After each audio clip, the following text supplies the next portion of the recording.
Meus queridos e prezados irmãos da TV Caminho Livre, graça e paz de Jesus em vossos corações. Eu recebo e-mail quase que todo dia. Alguns me afrontando, né? E não se identificam, não falam quem são, onde moram, onde residem, né? O que fazem. Parece até que é orquestrado isso, né? Alguns e-mails eu consigo atendê-los através de uma resposta por e-mail mesmo, mas outros não, né? Outros me procuram e pedem um auxílio mais específico acerca de algum assunto, acerca de alguma coisa que nós tratamos aqui na TV Caminho Livre.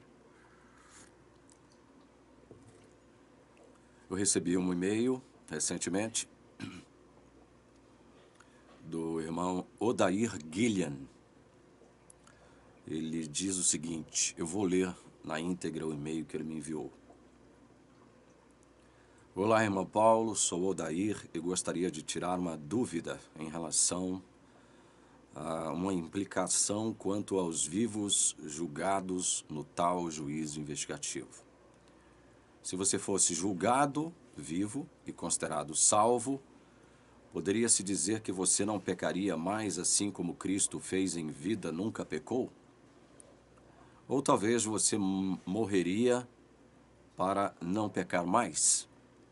Ou, em último caso, teríamos uma predestinação para a salvação desde a fundação do mundo, com o nome dos santos já escolhidos desde lá? Gostaria que, se possível, você fizesse um vídeo esclarecendo essas implicações para eu enviar para amigos que continuam adventistas. Odair Gillian é o nome do irmão. Odair, eu tive a oportunidade de responder ao Odair e dizer que eu iria fazer um vídeo. Eu disse a ele no e-mail que eu iria fazer um vídeo acatando aí a sugestão dele. Porque quando a gente fala de juízo investigativo, nós estamos falando de uma situação hipotética, de uma hipótese, né? Que para o adventista é algo real, para nós não. Para nós que cremos no Evangelho da Graça de Cristo, o juízo investigativo depõe frontalmente contra o Evangelho da Graça de Cristo. Nós já mostramos isso aqui várias vezes e de várias maneiras. Mas vamos lá, vamos entrar na hipótese de que o tal juízo investigativo exista e que as coisas sejam da forma como a Igreja Adventista crê que serão, em relação ao juízo investigativo e ao seu fim. Eu quero ler, não só para o irmão Odair, mas para você que está assistindo esse vídeo agora, o que consta aqui na página 614, é coisa rápida, tá? Do grande conflito. É o que Ellen White escreve o que vai acontecer no fim. Uma das coisas que irá acontecer no fim do juízo investigativo, do suposto juízo investigativo. Ela diz aqui, deixando ele, uma referência a Jesus, o santuário, as trevas cobrem os habitantes da terra. Naquele tempo terrível, os justos devem viver à vista de um Deus santo sem intercessor. Olha só. Olha o que Ellen White está declarando aqui no Grande Conflito, página 614, afirmando que o que irá acontecer, uma das coisas que irá acontecer é que, quando se encerrar esse suposto juízo investigativo, os justos devem viver à vista de um Deus santo sem intercessor. Mais embaixo ela diz, o Espírito de Deus persistentemente resistido foi, por fim, retirado. Eu já discuti alguma coisa acerca desse texto aqui, do Espírito Santo sendo retirado no fim do suposto juízo investigativo. O fato dela afirmar que no fim do juízo investigativo os justos deverão viver à vista de um Deus santo sem intercessor. Vamos analisar as implicações disso. Primeiro, eu gostaria de lembrar aos meus irmãos adventistas, eu não sei mais, eu não me lembro mais onde foi que eu li, não me lembro onde isso está registrado, e para ser bem sincero e verdadeiro com todos vocês, eu não me lembro de ter lido nada de forma explicitada acerca do que eu vou dizer agora. O que eu vou dizer agora faz parte de um entendimento entre os estudiosos da Igreja Adventista que estão interessados nos acontecimentos dos últimos dias, especialmente os acontecimentos relacionados ao fim do juízo investigativo. Há um entendimento dentro da igreja que diz o seguinte: bom, se como ela diz aqui, o grande conflito, a página 614, no fim do juízo investigativo, os justos deverão viver à vista de um Deus santo, sem intercessor, e o Espírito Santo será retirado da terra. Quais são as implicações disso? Vamos analisar de modo bem tranquilo isso, com os pés no chão, da nossa realidade. A Igreja Adventista pega um texto do Apocalipse, 2 versículos, Apocalipse 22, versículos 10 e 11, para afirmar que isto que consta aqui no Apocalipse será aplicado por Jesus ao fim do juízo, o tal juízo investigativo. Eu vou ler os textos. Apocalipse 22, versículos 10 e 11. Disse-me ainda: não cele as palavras da profecia deste livro, porque o tempo está próximo. Continue o injusto a fazer injustiça, e continue o imundo a ser imundo. O justo continue na prática da justiça, e o santo continue a santificar-se. Olha, esse não é um texto fácil. Não é um texto fácil da Bíblia. Mas nós temos que entender o seguinte, olha, para fazermos uma exegese de um determinado texto bíblico, nós temos que considerar no mínimo 3 coisas. Nós temos que considerar a história, nós temos que levar em consideração a literatura e nós temos que levar em consideração a teologia. São 3 critérios que nós precisamos aplicar para fazer uma exegese minimamente acurada da palavra de Deus. A Igreja Adventista diz que o que consta aqui nos versos 10 e 11 será dito por Jesus no fim do juízo investigativo, declarando que a partir dali, continue o injusto a fazer injustiça, continue o imundo a ser imundo, o justo continue na prática da justiça e o santo continue a santificar-se. Gente, se, e somente se, nós tivéssemos que viver um período de tempo, é crença dentro do Adventismo de que quando se encerrar o juízo investigativo e as 7 pragas começarem a cair, isso levará mais ou menos 1 ano para que Jesus volte. Então imagine o seguinte cenário: juízo investigativo encerrou.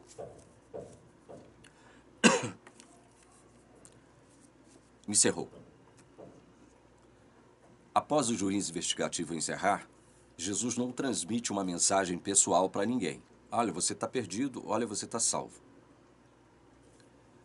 Então, nós temos que entender o seguinte: eu posso ter passado meu nome lá no juízo investigativo, no suposto juízo investigativo, e ter sido reprovado.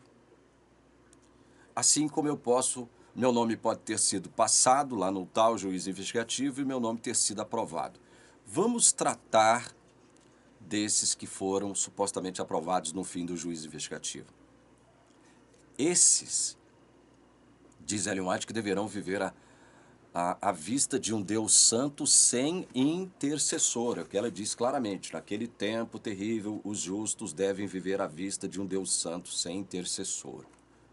Mas embaixo ela diz, o Espírito de Deus, persistentemente resistido, foi por fim retirado. Ou seja, Jesus não estará mais intercedendo pelos justos e o Espírito Santo não estará fazendo seu trabalho aqui na terra, de regeneração, de selamento, essas coisas. Então, nós devemos pressupor o seguinte, seu nome é passado, o juiz é encerrado, você foi aprovado, foi considerado justo por Jesus. Até a volta dele, isso é uma crença, é uma crendice que existe no ser adventista. Mais ou menos, do fim do juízo até a volta de Jesus, isso durará mais ou menos 1 ano, segundo o entendimento da teologia adventista. 1 ano. Agora, imagine você, que é justo, que é um crente em Jesus. O juízo terminou. E os adventistas saberão que o juízo terminou porque as 7 pragas cairão, né? Eles afirmam que as 7 pragas vão cair logo após o fim do juízo, o tal juízo investigativo. Então você vai ficar sabendo que o juízo terminou, né? Você não tem ainda a informação acerca do seu caso, mas pressupõe-se que se você for justo, considerado justo por Jesus, você evidentemente vai ansiar, vai desejar mais uma experiência espiritual, mais, digamos, mais comprometida com Deus. Só que você não terá um intercessor mais diante de Deus. Não terá mais um intercessor diante de Deus. Olha só isso. Jesus sai de onde ele estava, do lugar santíssimo. A Ellen White diz que ele deixa o céu. Eu não sei para onde ele vai, porque ele só volta mais ou menos depois, um ano depois do fim do juízo. Para onde vai Jesus? Para onde ele vai ficar durante esse tempo? Durante esse tempo, onde vai permanecer Jesus? Porque na presença do Pai não pode ser, porque ela diz que ele sai do céu. Ele termina o juízo investigativo, lá no lugar santíssimo. O lugar santíssimo é o lugar da presença do próprio Deus. E Hebreus nos deixa muito bem claro que Jesus está ali, sentado ao lado do trono de Deus, intercedendo sempre pelo seu povo. Então, nós devemos pressupor o quê? Que o justo, esse que foi supostamente aprovado no fim do suposto juízo investigativo, ele não poderá pecar. Simples assim. Não poderá pecar. Eu já tive altas discussões com alguns irmãos dentro da igreja sobre isso. Alguns diziam, com os quais eu concordava, o seguinte, olha, é impossível não pecar. Durante 1 ano todo você não vai cometer nenhum ato pecaminoso. Os tradicionais, os adventistas raízes, aqueles tradicionais mesmo, apegados à história da igreja, à teologia da igreja, à crença em Ellen White como profetisa, esses afirmam peremptoriamente que os justos não pecarão. Não pecarão mais. Eu sempre duvidei disso. Eu nunca fiquei do lado desses. Mas como não vai pecar mais? Como não vai pecar mais? A Bíblia diz, não há nenhum justo sobre a terra que faça o bem e que não peque. E não peque. João, ele disse que se nós pecarmos, nós temos um advogado junto ao Pai. Só que a igreja está falando que esse advogado vai deixar esse posto de advogado, ou seja, advogado de defesa, vai deixar de fazer a sua intercessão diante de Deus pelos santos. Eu não sei para onde ele vai, não sei onde ele vai ficar, mas intercessão depois não haverá. Depois do fim do juízo investigativo não haverá. Não haverá. Então, é de se supor que, segundo a ótica adventista, os santos não poderão pecar mais. Pense nisso, irmão. Por que você não poderá pecar mais? Porque, segundo a sua própria ótica, Não haverá intercessor que interceda por você mais. Não haverá. E se você pecar? Afirmar simplesmente, olha, os santos não pecarão mais, porque eles foram justificados já no fim do juízo, sem nenhuma base escriturística, é algo perigoso. Algo perigoso. Então imagine um crente em Jesus Cristo não podendo pecar durante aproximadamente 1 ano, que é o tempo que vai durar depois do fim do juízo até a volta de Jesus. Entre o fim do juízo e a volta de Jesus. Os crentes considerados justos, salvos, justificados, aprovados no suposto juízo investigativo, não poderão pecar mais. Porque Jesus vai deixar de interceder por eles. Aí, gente, eu leio um verso que todo mundo conhece, especialmente os adventistas conhecem, em Hebreus 7:25, que diz assim: Jesus, no entanto, porque continua para sempre. É verso 24, eu estou lendo. Jesus, no entanto, porque continua para sempre, tem o seu sacerdócio imutável. Por quê? Por isso também, verso 25, pode salvar totalmente os que por ele se aproximam de Deus, vivendo sempre para interceder por eles. Veja, vivendo sempre para interceder por eles. O que o sempre aqui nos diz? O sempre aqui da palavra de Deus nos diz que não haverá tempo, estou falando tempo do nosso ponto de vista, não haverá um período, não haverá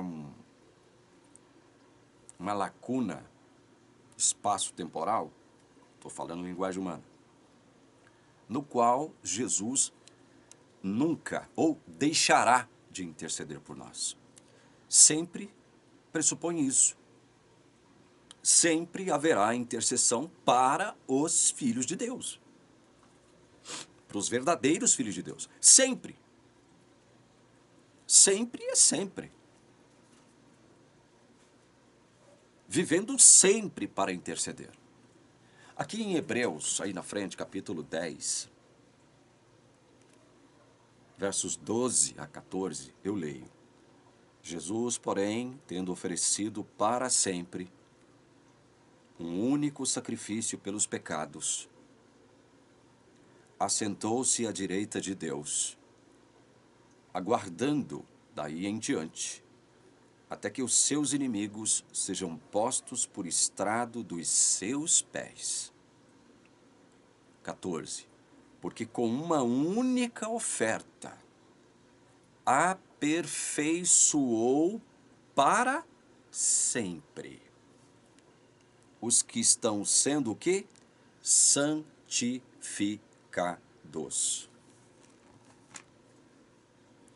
Com uma única oferta, a oferta de si mesmo, na cruz, aperfeiçoou para sempre os que agora estão sendo santificados. Parece ser um versículo meio contraditório. Se ele aperfeiçoou para sempre, por que esses a quem ele aperfeiçoou para sempre com a oferta de si mesmo, ainda tem que ser santificado, ainda tem que se santificar? Não tem nada de contraditório nisso, meus irmãos. Porque essa visão que eu estou apresentando para vocês aqui, ela é completamente diferente da visão adventista. Porque a visão adventista deixa a coisa sempre por nossa conta. Ou seja, Jesus, irmão, ele te salvou e perdoou os seus pecados passados. Só os seus pecados passados. Os pecados que você, agora que está regenerado, comete no presente e os que você ainda cometerá, no futuro, é você que tem que lidar com eles, com Deus agora. Por isso é que Ellen White, em outro texto lá do Grande Conflito, vai dizer que se houver um pecado que você se esqueceu de confessar, logicamente não haverá perdão para você e Jesus vai te reprovar, vai rejeitar o seu nome no suposto juiz investigativo. A igreja afirma que aquele texto que eu li em Apocalipse 22, 10 e 11, se aplica ao fim do juízo investigativo. Quando a gente percebe que, se você levar em consideração aqueles 3 critérios que eu disse para você aqui, literatura, história, eu disse literatura, teologia e história. Acho que foi isso que eu disse. Veja, literatura, a literatura apocalíptica. Literatura apocalíptica é uma literatura especial. Há critérios específicos para se interpretar uma literatura apocalíptica.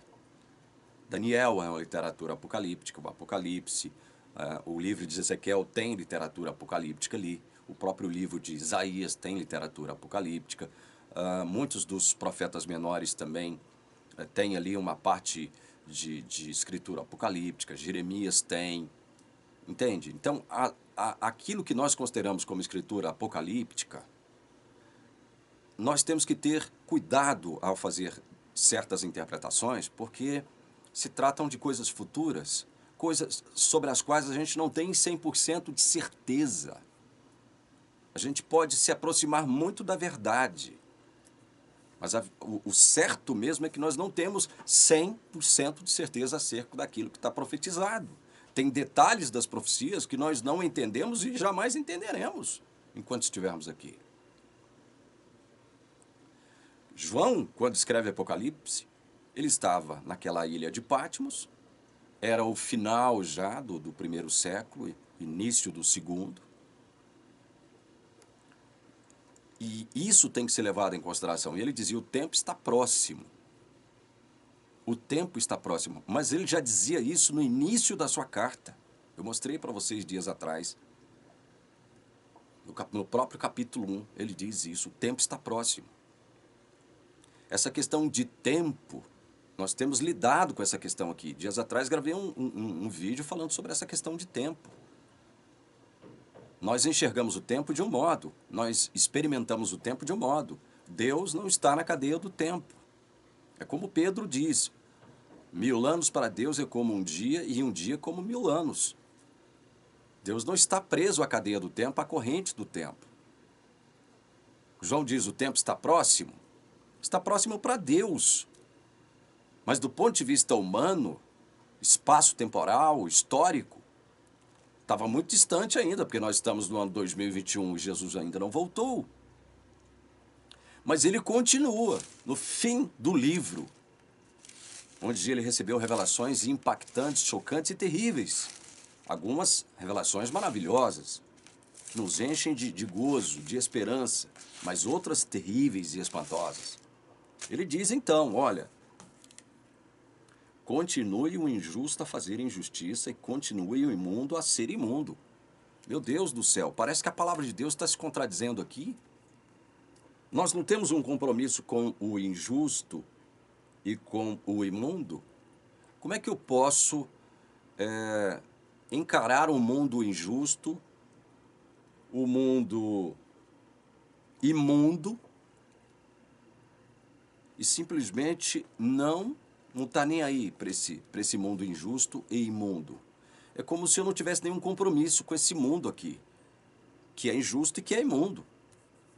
Não parece uma contradição aqui?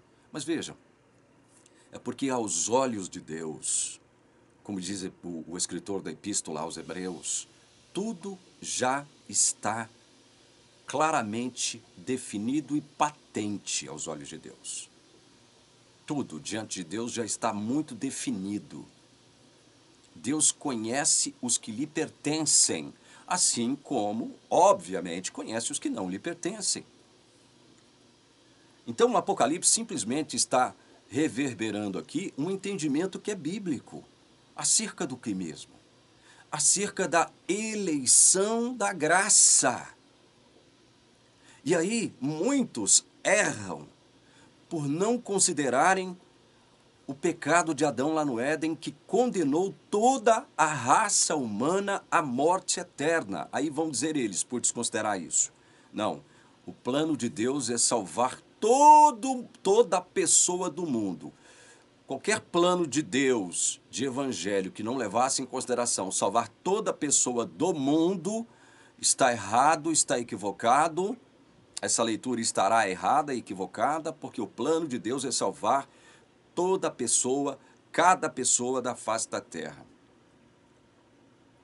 Qualquer coisa menos que isso seria atribuir a Deus uma injustiça. Deus não é injusto. Ele quer salvar cada pessoa da face da terra. Então as pessoas se esquecem que no Éden, quando Adão peca, toda a raça fora condenada à morte. Diante desse fato bíblico, irremovível e irretocável, de que toda a raça foi condenada com o pecado de Adão, leia depois Romanos 5, Deus não teria obrigação, veja, obrigação, de salvar uma única alma sequer. Nós já falamos muito sobre isso e continuamos falando na TV Caminho Livre. Nenhuma pessoa. Deus não teria obrigação de salvar nenhuma pessoa. Se Deus decidisse destruir todo o planeta Terra e com o planeta todo ser humano, ele seria justo, sim. Ele continuaria sendo justo e o Deus que ele é, amoroso. Ele continuaria sendo justo se ele decidisse destruir todo ser humano da face da Terra. No entanto, antes de tudo ser criado, ele decidiu salvar muitos pela sua graça. Pela sua graça. Por que tem que ser pela graça? Porque toda a raça está condenada. Não há mais aquela história, ó, obedeça-me, guarde a minha lei para que você possa ser salvo. Não existe isso mais. Não existe isso mais. Nós estamos agora debaixo da graça de Deus, ou seja, ele vem salvar porque ele quis nos salvar e ele arranjou um substituto para assumir a nossa culpa, os nossos pecados, a nossa culpa e a nossa condenação. Um substituto. É por isso que muitos serão salvos. Não é porque guardam a lei de modo perfeito, não pecam. Não é por isso que muitos serão salvos. Não é porque serão mais santos do que outros. Santos, quando eu digo mais santos, é do ponto de vista comportamental, prático, real, diário. Então, a salvação é pela graça. Então, nesse mundo, veja, para Deus, há um povo cujo destino é ser condenado pelos seus pecados, não de forma injusta, está todo mundo condenado. E há um povo que para Deus será salvo, já está salvo em Cristo Jesus, mas será salvo quando ele voltar, por sua graça. Por sua graça. Então, quando João emite isso aqui, olha, no final do seu livro, continue o injusto a fazer injustiça e continue o imundo a ser imundo, isso aqui não pode ser aplicado a Jesus num suposto juiz investigativo que supostamente tenha começado em 1844. Isso aqui são palavras do apóstolo João seguindo uma linha de raciocínio, um entendimento que ele mesmo sustentou ao escrever o seu evangelho e as suas epístolas. Que entendimento é esse? O entendimento que está aqui, ó. Vou só dar um exemplo para você desse entendimento que João expressou.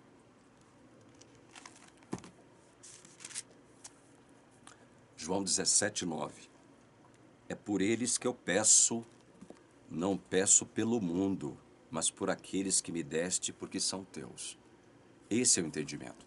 João registra palavras de Jesus intercedendo pelos seus filhos, pelos crentes. e dizendo, é por eles que eu peço, não peço pelo mundo. Vocês estão vendo? Como esse entendimento de Apocalipse 22, 10 e 11, ele segue aquela linha de raciocínio expressada por João lá no seu evangelho. E não só no capítulo 17. No capítulo 6 ele fala sobre isso, nos demais capítulos também ele fala sobre isso, sobre essa questão. O injusto vai continuar sendo injusto e o mundo vai continuar sendo imundo, caso Deus não tenha escolhido ele para salvar, para salvá-lo ou salvá-los. E o justo continuará na prática da justiça e vai continuar a santificar-se porque Deus decidiu salvá-lo. Salvá-lo pela sua graça. Pela sua graça. Isso aqui não tem uma aplicação a um suposto juízo investigativo. Porque se tiver, e aí nós voltamos àquele entendimento que nós estávamos discutindo no início desse vídeo, se for da forma como a igreja preconiza, inclusive aceitando o que Ellen White diz, eu temo por você, meu irmão adventista. Eu temo por você. Eu, se eu fosse você, começaria a me preocupar com isso já, imediatamente. Por quê? Porque você não poderá pecar. Depois do juízo investigativo terminado, você não poderá pecar até a volta de Jesus.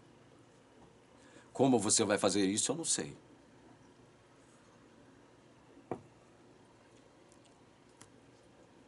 Agora, uma coisa eu posso te dizer.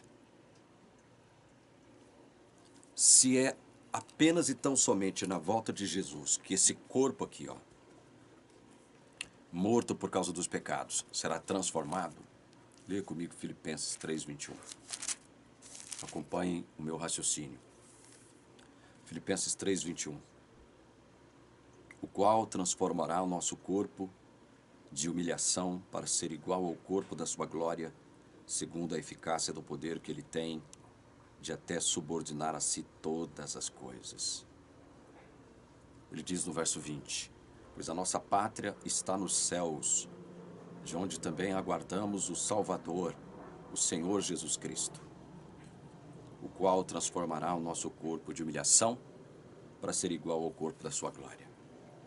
Veja, o que Paulo aos Filipenses está expressando aqui? Que esse corpo aqui, ó, que está morto por conta dos nossos pecados,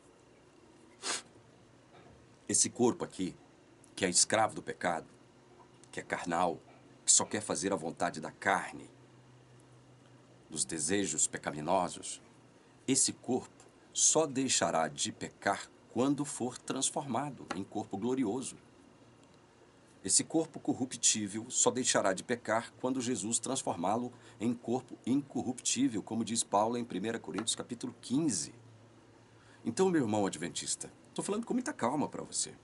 Pense no seguinte, como é que você vai fazer para não pecar durante um ano, que é o tempo que vocês acham que vai demorar entre o fim do juízo e a volta de Jesus?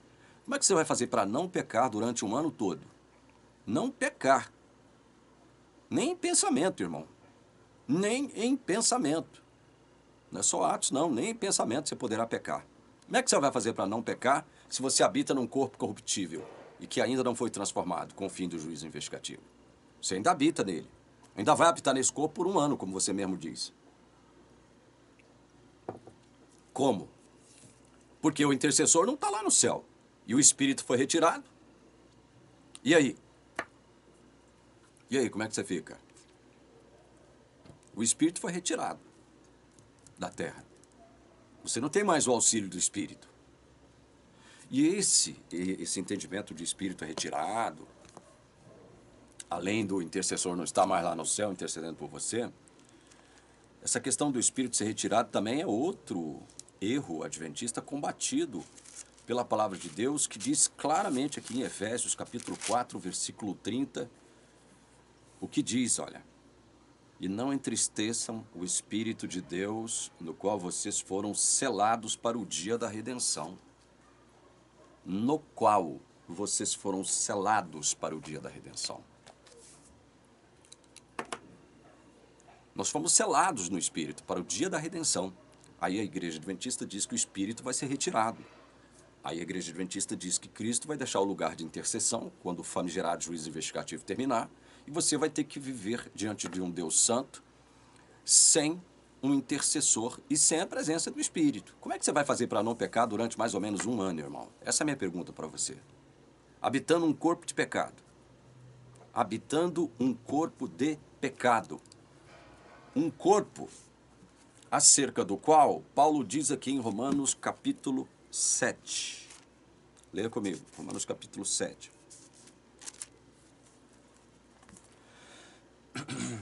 Ele diz aqui, a partir do verso 20, mas se faço o que não quero, já não sou eu quem o faz, e sim o pecado que habita em mim. Olha, não era ele, filho de Deus, que fazia o pecado. Mas quem? O pecado que habita nele, no corpo dele. Aí ele diz no verso 21, assim encontro esta lei, quando quero fazer o bem, o mal reside em mim. Ele queria fazer o bem aqui. Queria. Tinha um desejo, tinha vontade de fazer o bem. Mas quando isso acontecia, ele encontra a lei, um princípio, de que o mal reside onde? No seu corpo, nele. 22. Porque segundo o homem interior, tenho prazer na lei de Deus. Verso 23. Mas vejo nos meus membros, outra lei, que guerreando contra a lei da minha mente, me faz prisioneiro da lei do pecado que está nos meus membros. Veja, é o corpo lutando contra a mente, fazendo com que a mente se escravize ao corpo. Essa é a luta, essa é a guerra. Essa é a guerra. Verso 24. Miserável homem que sou, quem me livrará do corpo desta morte? Por isso ele pergunta isso. Quem é que vai me livrar do corpo dessa morte? Nós sabemos que é Jesus. Ele mesmo sabe disso. Mas quando é que vai acontecer isso? Quando? Quando é que Jesus vai nos livrar do corpo dessa morte? Verso 25 diz assim, graças a Deus por Jesus Cristo nosso Senhor. De maneira que eu de mim mesmo, com a mente, sou escravo da lei de Deus. Mas segundo a carne, sou escravo da lei do pecado. Veja, segundo a carne, apesar de você ser com a mente escravo da lei de Deus, mas segundo a carne você é escravo da lei do pecado. Seu corpo peca, irmão. E seu corpo só vai deixar de pecar quando ele for transformado no próprio corpo de Cristo. Obter a glória, a glorificação que o próprio corpo de Cristo possui. Glorioso corpo de Cristo. Até lá, meu irmão, seu corpo vai continuar pecando. Seu corpo vai continuar fazendo guerra com a sua mente, querendo escravizar a sua mente. É guerra. Por isso que eu estou te perguntando, com muita serenidade, irmão. Como é que você vai fazer para não pecar mais nesse período? O Odair ainda diz aqui, olha. Deixa eu repetir as perguntas que ele fez. Se você fosse julgado vivo e considerado salvo, poderia-se dizer que você não pecaria mais, assim como Cristo fez em vida, nunca pecou? Isso aqui é impossível. Isso aqui é impossível, tá? Ou talvez você morra para não pecar mais. Ué, então eu vou dizer que quando Jesus voltar não vai ter nenhum um justo vivo? Também não é esse o entendimento da igreja adventista, né? Então, isso aqui também tá fora de questão, não é verdade? Aí ele diz, ou em último caso, teríamos uma predestinação para a salvação desde a fundação do mundo, com o nome dos santos já escolhido desde lá. É o que nós estamos propondo aqui na TV Caminho Livre há 5 anos e meio. Por que Deus tem que eleger e predestinar? Porque estávamos todos condenados à morte eterna. Por isso que Deus tem que escolher. Ele tem que escolher quem salvar. Está todo mundo condenado? Ele decidiu não salvar toda pessoa da face da terra. Agora, você vai brigar comigo porque eu estou dizendo isso, que Deus não era obrigado a salvar nenhum ser humano? Se você fizer isso, cometer essa bobeira, você está desconsiderando o que aconteceu no Éden. Você está desacreditando a palavra de Deus que diz que no Éden toda a raça fora condenada à morte eterna. Então, Deus estava lidando com a raça toda condenada. Toda ela condenada. Cada ser humano da raça humana condenado. Mas Deus, em sua infinita bondade e misericórdia, decidiu, antes mesmo de criar a terra, salvar muitos pela sua graça, pelo seu favor imerecido. Imerecido, não é por guarda da lei. É pelo favor imerecido de Deus, que, como eu disse, né, destacou um substituto para carregar os nossos pecados, a nossa culpa, a nossa condenação. Receber a ira de Deus que era destinada a nós. A ira de Deus foi direcionada para Jesus. É o nosso substituto. Jesus é o nosso substituto. Somos salvos por causa do que ele fez por nós. Vocês estão entendendo? Então, juízo investigativo, plano da redenção completo quando o juízo termina, isso é coisa de adventista. O plano da redenção foi consumado. Leia João 19:30. Leia João 19:30. Você vai ver Jesus pronunciando está consumado. Está consumado o quê? Na cruz, quando ele morre, pouco antes de morrer. Estava consumado o quê? O plano da redenção. Com a sua morte, o plano está consumado. E aí vem um adventista fazer aquela pergunta idiota, né, como se estivesse fazendo uma pergunta muito sábia e da qual ninguém poderia fugir. Se está tudo consumado, por que ele ainda não voltou? Aí entra a eleição de novo. Ele elegeu muitos que viveriam no século XXI, graças a Deus, porque eu vivo no século XXI. Você também. Imagina se Jesus tivesse voltado lá naquela época, depois, depois dele ressurgir e ir para o céu e voltar rapidinho. Como muitos da igreja cristã primitiva pensavam que iria acontecer, que Jesus voltaria ainda dentro de seus dias. Nós estaríamos... Eu ia usar eu ia fazer um gesto aqui que é inapropriado. Nós estaríamos perdidos. Eu e você. Nem existiríamos. Por isso que ele não voltou ainda. Ele quer salvar todos os eleitos. É o que Pedro, em sua segunda epístola, capítulo 3, verso 8, diz. É por isso que ele não voltou ainda. Para salvar os seus escolhidos, que ele elegeu desde a fundação do mundo. Ele elegeu gente que viveria agora no século XXI. Por isso que nós estamos fazendo um chamado. E olha, encerrando esse vídeo, é sobre o chamado que nós vamos tratar no próximo vídeo que nós estamos... no qual nós vamos continuar considerando o capítulo 8 de Romanos. Né? Nós nos propomos a estudar versículo por versículo do capítulo 8 de Romanos.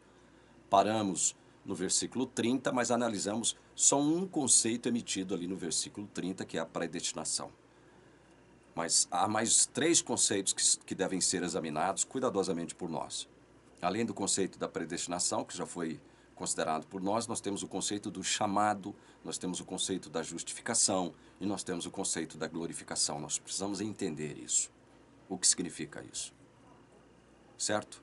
Então, eu vou encerrando esse vídeo agradecendo a participação do Odair Guilhem, e dizer, Odair, que olha, se essas pessoas, seus amigos, que são adventistas, como você disse, que estão lá dentro da igreja, não tiverem nenhum desejo de receber algo de você nesse sentido aqui, eu te aconselharia a não enviar. É sério, estou te falando sério. Eu te aconselharia a não enviar, tá? Por quê? Porque essas pessoas irão, de algum modo, reagir de uma forma que talvez você não goste, talvez possa produzir um certo ressentimento em você. Agora, se você estiver preparado para isso também, Odair, tudo bem, vai em frente, certo? Eu não estou aqui falando, olha, você deve fazer isso ou você não deve fazer aquilo, certo? Isso é um pensamento meu. Se você não estiver preparado para ser hostilizado pelos seus amigos adventistas, se você ainda não estiver preparado, não mande esse vídeo agora para eles. Mas se você já estiver preparado para ser hostilizado por eles, pode mandar, fica à vontade.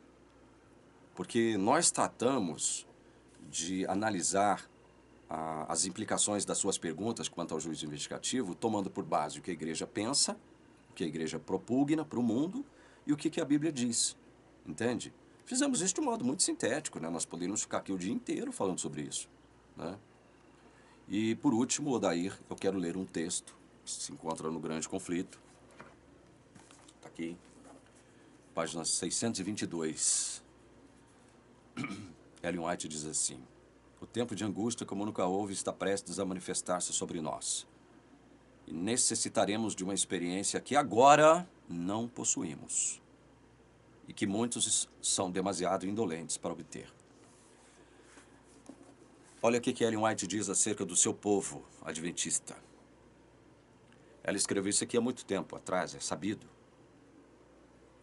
Lá pelos idos anos de 1800 e tarará.